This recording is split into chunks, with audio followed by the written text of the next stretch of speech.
ഇന്നത്തെ വിഷയം ആദില കൂറ എന്ന് പറയുന്ന 2 കൂറകളെ കുറിച്ചാണ്. വീഡിയോയിലോട്ട് പോകുന്നതിന് മുമ്പ് നമുക്ക് ഐശ്വര്യമായിട്ടൊന്ന് തുടങ്ങണ്ടേ. ഞാനിപ്പോൾ കൊടുക്കാൻ പോകുന്നത് അനുവിനാണ്. ആൾക്കും എനിക്ക് അവളെ മനസ്സിലായി, അവൾക്ക് എന്നെ മനസ്സിലായി. നമ്മുടെ ഒരു ഫ്രണ്ട്ഷിപ്പ് ബോണ്ട്. ഇന്നലെ തന്നെ ഞങ്ങൾ 3 പേര് ഇന്ന് പോവില്ലെന്നൊന്നും അറിയില്ല. അതാ ഇവിടെ ലിവിംഗ് റൂമിൽ കിടന്ന് ഉറങ്ങി. ഇത് 3 പേരോട് ഒരുമിച്ച് ബ്ലാങ്കറ്റൊക്കെ വിരിച്ച്. അപ്പോൾ അത്ര ഞങ്ങളൊരു ബോണ്ട് ഉണ്ട്. വെള്ളം കുടിക്കാനല്ല ഇവിടെ ആരും വന്നേക്കണത്. കാറിലിരുന്നില്ലേ ആര്യനും നൂറയും കൂടെ ഫ്രണ്ടിലിരിക്കായിരുന്നു, അനീഷ് ചേട്ടൻ്റെ കൂടെ. ആര്യൻ നൂറാണ് ഇങ്ങനെ, അതായത് ഇങ്ങനെ തിരിഞ്ഞേക്ക്, ഇത് നൂറ, ഇത് ആര്യൻ. അപ്പുറത്തെ അനീഷ് ചേട്ടൻ്റെ ഷോൾഡറിൽ വെയിറ്റ് കൊടുക്കണം. കണ്ടായിരുന്നോ? വെയിറ്റ് കൊടുക്കാൻ വേണ്ടിയിട്ട് അവൻ ഇങ്ങനെ തോളത്ത് ഇങ്ങനെ കൈവിട്ടിട്ടുണ്ട്. അതിന് കാണിച്ചു തന്നെയാണ് എന്നോട്. നിരമ്പനാണ്. നമ്മളെ യൂസ് ചെയ്യാറുണ്ട് ഇങ്ങനത്തെ വൾഗറായിട്ടുള്ള മെസ്സേജ് ജനങ്ങളിലോട്ട് കൺവേ ചെയ്യാനായിട്ട്. ഇവിടെ നിക്കണ 26 പേരും അറിയണം.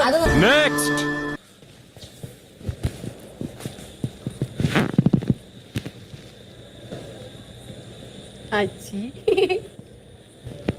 നിങ്ങൾ വെച്ചൊരു സിനിമ എടുത്താലോ? സംസാരിക്കും. അതിന്റെ ഇടയ്ക്ക് വരെ നിങ്ങളാരാ ഭരണം? പെണ്ണുങ്ങളാണെങ്കിൽ ഒരു ഭരണം. അപ്പം നമുക്കിനി തുടങ്ങാം.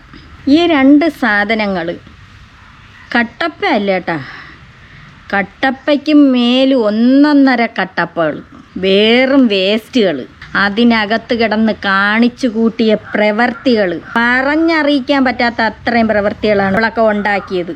അവളൊക്കെ വായിത്തോന്ന അപരാധങ്ങൾ മൊത്തവും വിളിക്കണ രീതിക്ക് അനുവിനെ ബോഡി ഷെയ്മിങ് ചെയ്ത് ഒരുപാട് ഇവളുമാർ അവിടെ ചെന്നിരുന്ന് മറ്റുള്ളവരടുത്ത് പറയുകയും, ഇവളൊക്കെ ജയിക്കാൻ വേണ്ടിയിട്ട്, ഇവക്കൊക്കെ ഫെയിമിന് വേണ്ടിയിട്ട് അനുമോളെ കൂട്ടുപിടിക്കുകയും, അനുമോൾക്ക് അതൊന്നും അറിയില്ലായിരുന്നു.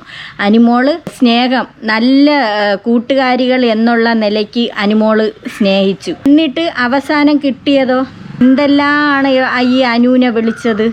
എന്നിട്ട് അതിനിടയ്ക്ക് തന്നെ കുറച്ചൊക്കെ അനുവിന് മനസ്സിലായായിരുന്നു. മനസ്സിലാവുന്ന സമയത്ത് ഞാൻ ഇനി അവരടുത്ത് അങ്ങനെ കൂട്ടുകൂടൂല എന്ന് പറഞ്ഞുകൊണ്ടിരിക്കവേ തന്നെ പിന്നെ ഷാനവാസ് എല്ലാവരുടെ ചെന്ന് അനുവിൻ്റെ അടുത്ത് മിണ്ടാൻ പറയുകയും അങ്ങോട്ട് ചെന്ന് മിണ്ടുകയൊക്കെ ചെയ്യുമായിരുന്നു. നമ്മൾ പല രംഗങ്ങൾ കണ്ടതാണ്. അപ്പം ഇനി നമുക്ക് വേറൊരു രംഗം കാണാം. അവളെയൊക്കെ അങ്ങനെ പെട്ടെന്നൊന്നും മറക്കാൻ പറ്റൂലല്ലോ, ഓർമ്മിക്കണ്ടേ ജനങ്ങൾ. അത്രയ്ക്കാണല്ലോ അനുവിന് ലാസ്റ്റ് ഘട്ടത്തിൽ ഇവള് വേദന ഉണ്ടാക്കിയിട്ട് പോയത്. അനുമോൾ എന്ന് പറഞ്ഞ ആള് ഡ്രാമയുടെ ആശാത്തിയാണ്. കാരണം ഏതൊരു സിറ്റുവേഷൻ വന്നാലും അവിടെ പ്രേക്ഷകർക്ക് എന്ത് പിടിക്കും, പ്രേക്ഷകർക്ക് എന്ത് പിടിക്കില്ല എന്ന് നോക്കിയിട്ട് കറക്റ്റ് അവിടെ ഒരു റെസ്പോൺസ് കൊടുത്ത് ഒരു ആർട്ടിസ്റ്റ്. അനുമോള് ഡ്രാമയുടെ ആളാണ് കേട്ടാ. ജനങ്ങൾക്ക് എന്ത് കൊടുക്കണം എന്ത് കൊടുക്കണ്ട നടിയല്ലേ. അപ്പോഴവൾ അഭിനയിച്ചാണ് നിൽക്കണമെന്നാണ് ഒന്നും അറിഞ്ഞൂടാത്ത മോള് പറയണത്. ശൈത്യ എന്ന് പറയുന്നത് ഒരു ജെനുവിൻ ജെമ്മായിട്ട് എനിക്ക് തോന്നിയിട്ടുണ്ട്. കാരണം ആള് പൊതുവെ ആൾക്കാരോട് കാണിക്കുന്ന ആ ഒരു സ്നേഹം, അനുകമ്പ, അതൊക്കെ റിയൽ ആയിട്ട് എനിക്ക് തോന്നിയിട്ടുണ്ട്. ഷാനവാസ്ക അവിടെ നമുക്ക് എന്താ പറയാ, ഇടക്ക് തോന്നുമ്പോൾ ഒരു ആക്ടറാണെന്ന്, ഇടക്ക് തോന്നുമ്പോൾ ഒരു ആങ്ങളെയാണെന്ന്. അങ്ങനെ പുള്ളിയും അങ്ങനെ പിടി തന്നിട്ടില്ല. പക്ഷെ കുഴപ്പമില്ല, തട്ടിമുട്ടിയും പോവാ ആള് വീട്ടിലുണ്ടെങ്കിൽ. ഇതിപ്പോ 3 പേരെ പറ്റി പറഞ്ഞൊപ്പിച്ച്. അനുമോൾക്ക് അഭിനയോണ്, ശൈത്യ കട്ടപ്പേനും. ശൈത്യ നല്ലതാണ്, ഷാനവാസ് പിടി കൊടുത്തിട്ടില്ല. എടി പിടിക്കാത്തെന്തടി, വിടണ്ടായിരുന്നല്ല നീ പിടിക്കാത്തെന്ത്. നല്ല ഇത് 2 ഈ കൂതറകൾ 2 നല്ലതാണ് കേട്ടോ. കൂതറകൾ നല്ലതാണേ. അതിനകത്ത് കാണിച്ചു കൂട്ടിയെന്നും പറയണ്ട കൂതറകൾ. അവിടെ പോയിരുന്ന് സംസാരിച്ചില്ലേ നീയും ഞങ്ങൾ 4 ആളും. അപ്പോൾ ഇവള് പറഞ്ഞു, അല്ല എന്തോ ഒരു PR മാറ്റർ ഉണ്ടായിരുന്നല്ലോ, എന്താ പറയുക, എന്തോ ടിഷ്യൂ ചെയ്ത് കൊടുത്താൽ അതെന്താണെന്ന് ചോദിച്ചു. അപ്പോൾ അതിൽ പറഞ്ഞു, നീ എനിക്ക് നമ്പർ എഴുതി തന്നില്ലേ, ആ നമ്പറിൽ വിളിച്ച് അക്ബറിനെ പറ്റി ഇങ്ങനെ പറയണമെന്ന് പറഞ്ഞില്ലായിരുന്നു. അപ്പോൾ ഇവള് അതിൽ പറഞ്ഞു, ശരിയാ. അപ്പോൾ അതിൽ പറഞ്ഞു, നീ പറഞ്ഞതല്ലായിരുന്നു അങ്ങനെ. അപ്പോൾ അവള് പറഞ്ഞു, അനുമോള് പറഞ്ഞില്ല, ഞാൻ അങ്ങനെ പറഞ്ഞിട്ടില്ല എന്ന് പറഞ്ഞു. പിന്നെ അതിൽ പറഞ്ഞപ്പോൾ ടിഷ്യൂവിൽ നീ എഴുതി തന്നതോ? അപ്പോൾ പറഞ്ഞു, ടിഷ്യൂ എവിടെ ഉള്ളത്? ടിഷ്യൂ കളഞ്ഞു. അപ്പോൾ ഞാൻ എവിക്റ്റ് ആയില്ലല്ലോ, അപ്പോൾ ടിഷ്യൂ കളഞ്ഞു. അപ്പം ഞാനങ്ങനെ പറഞ്ഞിട്ടില്ല. എത്ര അറിയ വിലയാണ് എന്തൊരു പെണ്ണടേ. എൻ്റെ പൊന്നിന് പറയാൻ ഞാൻ അറിയാൻ വേലാണ്ട് ചോദിക്കുക, നിങ്ങൾ ഇങ്ങനെയൊക്കെ ചെയ്യുന്ന ഒരാളായിട്ട് എങ്ങനെ നിങ്ങൾ സൗഹൃദം കൊണ്ടുപോകണം എനിക്ക് മനസ്സിലാവണല്ല. എനിക്ക് അതിനെ പറ്റി സംസാരിക്കാൻ താല്പര്യമില്ല. ഇത്ര ചീപ്പ് ഡേർട്ടി കളിയാണെന്ന് അത് നിനക്കറിയാലോ. ഇവള് വേറെ കുറേ കാര്യങ്ങളൊക്കെ ഞങ്ങൾ പറഞ്ഞു തന്നിട്ടുണ്ട്, പറയാൻ എനിക്ക് ഇപ്പോൾ താല്പര്യമില്ല. പുറത്തിറങ്ങിയിട്ട് പറയാം. നുണച്ചികളെ, നിന്നെയെന്നും ലക്ഷ്മി പറഞ്ഞത് ചുമ്മാതെയല്ല. നിന്നെയെന്നും പഞ്ചായത്തിൻ്റെ പ്രദേശത്ത് പോലും അടുപ്പിക്കാൻ കൊള്ളൂല. ചുമ്മാ അല്ല പറഞ്ഞ നിന്നെയൊന്നും വീട്ടിൽ കയറ്റാൻ കൊള്ളൂല എന്ന്. എടി നാറികളെ, നീയൊക്കെ കൂറകളെന്ന് വേണം പറയാൻ. 2 കൂറകൾ. ഒരു കൂറച്ചി പോവാൻ നേരത്തെ ഇറങ്ങി പറഞ്ഞിട്ട് പോയ എന്തോന്നാണ് നമ്പറിൻ്റെ വിഷയം. അതാണിപ്പം ഞാൻ ഈ വീഡിയോയിൽ പറയണത്. ഈ കൂറ ഇരുന്ന് അക്ബർ പാവാട വള്ളിയുടെ അടുത്ത് പറയണതാണ് നമ്പർ എഴുതി കൊടുത്തിട്ട് പോയെന്ന്. നമ്പർ എഴുതി മുമ്പ് അനുമോള് ആദില എന്ന് പറയുന്ന സാധനത്തിൻ്റെ കയ്യിൽ കൊടുത്ത ടിഷ്യൂ പേപ്പറിൽ എഴുതി. അത് യഥാർത്ഥത്തിൽ അനുവിൻ്റെ നമ്പറാണ് എഴുതി കൊടുത്തിട്ട് പറഞ്ഞത്. ഈ ആദില ഔട്ടാവുമെന്നും പറഞ്ഞ് ആദിലയ്ക്ക് ഭയങ്കര വിഷമമായിരുന്നു. അപ്പം അനു പറഞ്ഞ് നീ അങ്ങ് ചെന്നതിന് ശേഷം ഈ നമ്പറിൽ വിളിച്ചാൽ മതി. അനുവിൻ്റെ ചേച്ചീരെ നമ്പറിലോ ചേച്ചീരെ അനുവിൻ്റെ എങ്ങാണ്ട നമ്പർ എഴുതി കൊടുത്തു. ഈ നമ്പറിൽ വിളിച്ചാൽ മതി. ഈ നമ്പറിൽ വിളിച്ച് വീട്ടിലെ സുഖവിവരങ്ങൾ തിരക്കണേ, അച്ഛനും അമ്മയ്ക്ക് സുഖം തന്നെയെന്ന് തിരക്കണേ, അതുപോലെ എനിക്കിവിടെ സുഖമാണെന്ന് പറയണം എന്ന് പറയണമെന്ന് പറഞ്ഞു. അതിന് എവള് ഈ ഒരു കഥ ഉണ്ടാക്കിയതിൻ്റെ കാരണം കൂറയെന്ന് പറയുന്ന സാധനം ടിക്കറ്റ് ഫിനാലയിൽ അവളാണല്ലോ വിജയിച്ചത്. അപ്പോൾ അതുകൊണ്ട് ടോപ്പ് 5 എത്തും എന്ന് മനസ്സിലാക്കിക്കൊണ്ടാണ് എവിക്റ്റായി പോകുമ്പോൾ 2 പേരെയും ചെവിയിൽ ഇവൾ കടിക്കുന്നുണ്ട്. കട്ടപ്പ ശൈത്യരെയും നൂറേരെയും ചെവിയിൽ ഇവൾ കടിക്കുന്നുണ്ട്. കടിച്ചിട്ട് ഇവൾ പറഞ്ഞ കാര്യം ഇനി ഇതിൽ ഒരു വിഷയം ഉണ്ടാക്കണ്ട എന്ന് പറഞ്ഞ് ഇവൾ അവിടെയുള്ള ഷാനവാസിൻ്റെ അടുത്ത് ഒരുവിധപ്പെട്ടവരടുത്ത് ഇവൾ പറഞ്ഞു കഴിഞ്ഞു. അനു ടിഷ്യൂ പേപ്പറിൽ എഴുതി കൊടുത്തത് PR-ൻ്റെ നമ്പറാണെന്ന്. എന്തിരച്ച് കള്ളികളെ, എടി നീയൊക്കെ ഈ കള്ളത്തരം പറഞ്ഞതിന് അനു ഉയരെരിഞ്ഞ് ഒരു വാക്ക് പറയും, ദൈവമുണ്ട്, ആ ദൈവം ചോദിച്ചോളൂന്ന്. ദൈവം ചോദിക്കും. അവൾ ഈശ്വര വിശ്വാസിയായ ഒരു കുട്ടിയാണ്. നീയൊക്കെ അനുഭവിച്ച് നീയൊക്കെ ചീട്ട് മേടിച്ചില്ലെങ്കിൽ നീയൊക്കെ നോക്കിക്കോ. നീയൊക്കെ സ്വന്തം തന്ത പീഡിപ്പിച്ചെന്ന് പറഞ്ഞവളാണ് ഈ ആദില അമ്മച്ചി എന്ന് പറയുന്ന സാധനം. സ്വന്തം തന്ത പീഡിപ്പിച്ചെന്ന് പറഞ്ഞവൾ. മറ്റവൾ ഗൾഫിൽ തന്തയും തള്ളയും എല്ലാവരും കൂടെ അവർ ഫാമിലി ആയിട്ട് നിൽക്കുന്ന സമയത്ത് 8ാം ക്ലാസ്സിൽ പഠിക്കുമ്പോൾ, ഒരു പെൺകുട്ടി 8ാം ക്ലാസ്സിൽ പഠിക്കുമ്പോൾ എന്തായാലും 10-13 വയസ്സാവും. അറിഞ്ഞൂടെ? ഒരാൾ ഇങ്ങനെ കഴുത്തിൽ കത്തി കൊണ്ടുവന്ന് വെച്ചിട്ട് വാ നമുക്കില്ല കെട്ടിടത്തിൻ്റെ മണ്ടേ പോവാം എന്നും പറഞ്ഞുകൊണ്ട് വിളിച്ചുകൊണ്ട് പോകുമ്പോൾ അങ്ങനെ അങ്ങ് പോവുമോ? ഒരു ബുദ്ധിയുള്ള പിള്ളേരാണെങ്കിൽ അവിടെ കിടന്ന് വിളിക്കൂലേ? 13 വയസ്സായ ഒരു കൊച്ചിനെ അറിഞ്ഞൂടെ? ഇന്ന് 6-7 വയസ്സായ 5-6 വയസ്സായ കുട്ടിയൊക്കെ അറിയാമല്ലോ. ഒരാൾ ആവശ്യമില്ലാതെ വന്ന് ശരീരത്ത് തൊടുമ്പോഴോ അങ്ങനെ കത്തി കാട്ടി ഭീഷണിപ്പെടുത്തുമ്പോഴോ ഒക്കെ. അപ്പം എവള് പറയണത് ഇങ്ങനെ കാണിച്ചിട്ട് 2 പ്രാവശ്യം പഠിക്കാൻ ഇറങ്ങിയ സമയത്ത് ഗൾഫിൽ വെച്ചിട്ട് കൊണ്ടുപോയി അവളെ 2 പ്രാവശ്യം പീഡിപ്പിച്ചെന്ന്. ഇത് ആദില അവൾ പറഞ്ഞു കൊടുക്കണതാണ് ഈ നൂറേരടുത്ത്. ഇത് യഥാർത്ഥത്തിൽ ഈ ആദില എന്ന് പറയുന്ന സാധനമാണ് ലെസ്ബിയനായിട്ടുള്ള. നൂറ ലെസ്ബിയൻ അല്ലായിരുന്നു. എവളാണ് അങ്ങനെ ആക്കിയെടുത്ത് എവളെ വരുതിയിലാക്കി തീർത്തത് ഈ ആദിലെന്ന് പറയുന്ന സാധനമാണ്. ഈ നൂറെ പോലും ഇങ്ങനെ ആക്കിയത്. അപ്പം 2 കണക്ക് തന്നെ, 2 കട്ടപ്പയ്ക്ക് മേൽ കട്ടപ്പ. നുണച്ചികളെന്നേ പറയാൻ പറ്റുള്ളൂ. ഇത് ഇരുന്നും കൊണ്ട് ആദില പോയതിന് ശേഷം ഇവരുടെ അടുത്ത് പറഞ്ഞു കൊടുക്കുകയാണ്. അപ്പം ഈ ആദിലേരെ മനസ്സിൽ തോന്നിയത് എന്താണ്? നൂറ ടോപ്പ് 5 വന്നിട്ട് ലാലേട്ടൻ്റെ അപ്പറോ ഇപ്പറോ നിൽക്കണത് ഒന്നുകിൽ ഒരു വശത്ത് നിൽക്കണ നൂറേണെന്നാണ് വിചാരിച്ചില്ല. ഈ ഒരു കാരണം ഇത്രയും പ്രശ്നങ്ങൾ വാഴകളെല്ലാം കൂടെ കയറി ഇത്രയും പ്രശ്നങ്ങൾ ഉണ്ടാക്കി ആദില ആ പെൺകുട്ടിയെ ആ നമ്പറിൻ്റെ പേരും പറഞ്ഞ് അനു ചെയ്ത അനുവിൻ്റെ ചേച്ചീരെ അനുവിൻ്റെ നമ്പറാകണ്ടാണ് എഴുതി കൊടുത്തത്.